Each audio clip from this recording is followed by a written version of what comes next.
I think putting the date and time into law is as much of a symbolic commitment as anything else. If you're watching the news and you hear a sex sound blaze out of it, they ain't gonna pick that up, trust me. It come from us. Listen, we don't know. It might come out. We'll see. Listen. I think she's like that. She's got a script down. Go. Yeah, just do it. Go.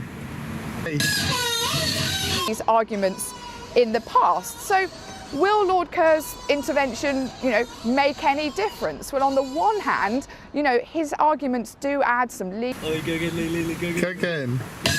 to the government that there is still room for a U-turn, a possible rethink or even another referendum on Brexit. On the other hand, his intervention has caused some... One more. Go. Keep going.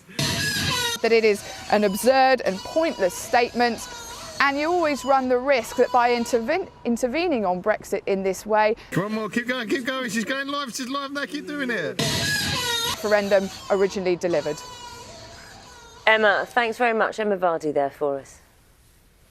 No, she's... No. Go again. Oh my God. She's still. Are you ready, guys? BBC News.